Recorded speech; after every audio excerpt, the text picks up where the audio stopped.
Plus three प्रथम वर्षर समस्त छात्र और छात्री मानक मु स्वागत करुच्ची आम यूट्यूब चैनल पे। तो आज क्लास रे पिला माने आमे आलोचना करिबा वायुमंडल कौन, यार गठन स्तर विभिन्न स्तर संपर्क में आमे आलोचना करिबा। प्लस थ्री प्रथम सेमिस्टर पिला माने फर्स्ट सेमिस्टर पिलांकर ये होची एनवायरमेंटल स्टडीज बा AECC1 जोड़ा आमे कहूचे एबिलिटी एनहांसमेंट कोर्स जोड़ा कहूचे। तो तारी उपरे आमे आज क्लास नंबर प्राय 4-5 नंबर पढ़िलानी। तो ये प्रश्नटी रोची वायुमंडल कौन, यार गठन विभिन्न स्तर संपर्क में आलोचना करिबा। ये होची गोटे लॉन्ग प्रश्न पिला माने। तो देखंतु जीवा आरंभ करिबा। वायुमंडल पृथ्वी पृष्ठरु 350 किमी उच्चता पर्यंत पर्याप्त। एटा मन कर जा पृथ्वी 8 350 किलोमीटर पर्यंत। ओके, ये पृथ्वी ठारू 350 किलोमीटर उच्चता पर्यंत पर्याप्त। यह केते गुड़िए साधारण गैस रो सम्मिश्रण आम जानिचे वायुमंडल अम्लजान, उद्जान, जबखारजान ये अनेक गुड़िए गैस को लेकिन गठित। वायु द्वारा आज जीवजगत संभवपर हो पारिछि। वायुमंडल रे अनेक साधारण गैस रो समाहार अटे। वायुमंडल होची अनेक साधारण गैस गुड़ा अछि समाहार, किंतु जबखारजान एवं अम्लजान यार मुख्य उपादान। किंतु आ भीतर होची जबखारजान रोची, अम्लजान रोची मुख्य उपादान अटे। उच्चता वृद्धि संगे वायुर घनता एवं यार तापमात्रा यथाक्रमे ह्रास पाइबा लगे। जो धीरे धीरे उच्चता बढ़िबो तो वायुमंडल तापमात्रा यथाक्रमे ह्रास पाइबा लगे। गठन दृष्टि वायुमंडल को दुई भाग में विभक्त करा जायछि। गोटे होची सममंडल, गोटे होची विषममंडल।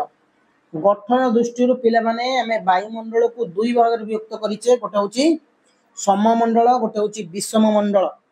सममंडल कौन पिले ना भूपृष्ठर प्राय 80 किमी उच्चता पर्यंत, एठू आरंभ करिकी 80 किलोमीटर उच्चता पर्यंत यह देखा जाय थाए। एथिरे जबखारजान परिमाण 78 भाग, अम्लजान 21% भाग, अवशिष्ट अन्यान्य गैस देखा जाए। वायुमंडल रे शून्य स्थान पूरण करिवारे जबखारजान साहाय्य करे। वायुमंडल जो शून्य स्थान गुड़ा रही ताकू पूरण करिवारे जबखारजान रो साहाय्य दरकार पिले।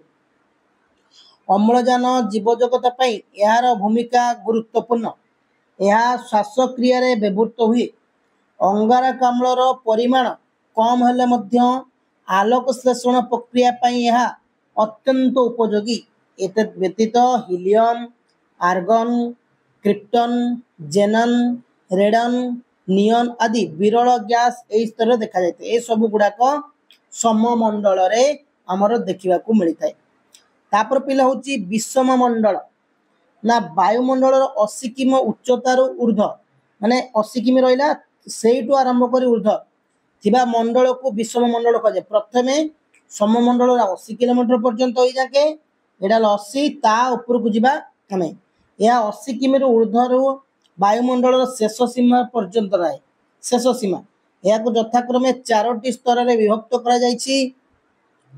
प्रथम स्तरटी जबखारजान अणु द्वारा गठित कहला ना सममंडल को 4टी स्तर रे विभक्त करा गला। गोटे जो troposphere, stratosphere, mesosphere, thermosphere. Okay, यार 80 किमी रु 200 किमी पर्यंत पर्याप्त। द्वितीय स्तरटी अम्लजान द्वारा गठित, या 200 किमी रु 1100 किमी उच्चता पर्यंत पर्याप्त। तृतीय स्तरटी हीलियम परमाणु एवं चतुर्थ स्तरटी उद्जान परमाणु द्वारा गठित। वायुमंडल को भूपृष्ठर उच्चता क्रम आम 4 गोटी स्तर रे विभक्त करिछु। कहिले वायुमंडल उच्चता को लेकी चतुर्थ स्तरटी को आम 4टी स्तर रे विभक्त करिछु। वायुमंडल को भूपृष्ठर उच्चता क्रम कहते 4टी भाग। प्रथम होची ट्रोपोस्फियर, द्वितीय होची स्ट्रेटोस्फियर, तृतीय होची मेसोस्फियर, चतुर्थ होची थर्मोस्फियर।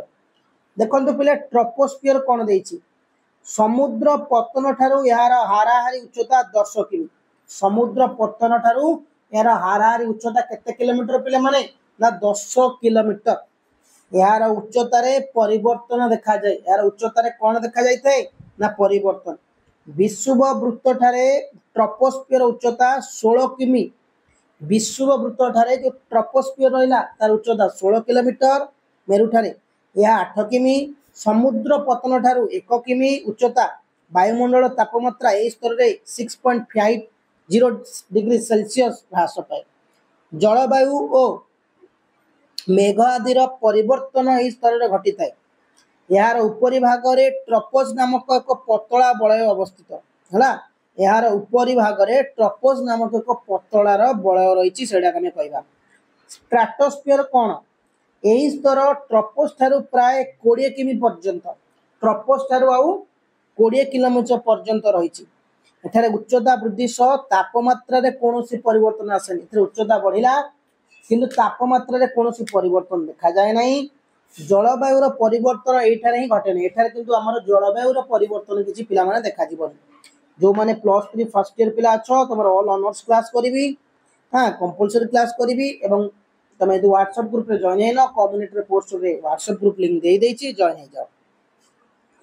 या मेरु अंचल विषुव अंचल अधिक विस्तारित या उपरी भाग में ट्रपोस नामक एक बतला बलय अच्छी यही उत्तल स्तर देखा जाए यह आंबको सूर्य ठारू आसुवा अति बाइगणी रश्मि ठारू रक्षा करे तेणु या जोनोस्फियर बोली अभिहित करा जाए मेसोस्फियर कौन ना देख सममंडल तृतीय स्तर रूपे मेसोस्फियर अवस्थित सममंडल 3टा स्तर को आम मेसोस्फियर कहले या निम्न अंशर तापमात्रा प्राय 760 डिग्री सेल्सियस यार क्रमश ह्रास घटी शेष भाग में 107 डिग्री सेल्सियस पहुंची थाए आयन कणिका गुड़िक यह स्तर मध्य दे गतिशील होता है तेणु यह आयनोस्फियर बोली कह जाए कौन कह जाए आयनोस्फियर यार उपरी भाग में मेसोपोच नामक एक बलय अच्छी थर्मोस्फियर यह वायुमंडल चतुर्थ रूपे जना जाए चतुर्थ यह विषम मंडल अंतर्गत एठारे वायु शून्य प्राप्त अवस्था थाए यह उपरी भागर तापमात्रा प्राय 150 डिग्री सेल्सियस रु 1700 डिग्री सेल्सियस मध्य देखा जाए यही स्तर उच्चता वृद्धि संगे संगे तापमात्रा वृद्धि घटी था पिला माने फर्स्ट सेमिस्टर रो एनवायरमेंटल साइंस रो गोटे लॉन्ग प्रश्न सिलेक्टेड को आम आलोचना कले परीक्षा पाई वायुमंडल कौन यार गठन और विभिन्न स्तर संपर्क में आलोचना कले यदि चैनल को नुआ आसी पिले सब्सक्राइब करके नोटिफिकेशन ऑल करदे थैंक यू पिला माने जय हिंद।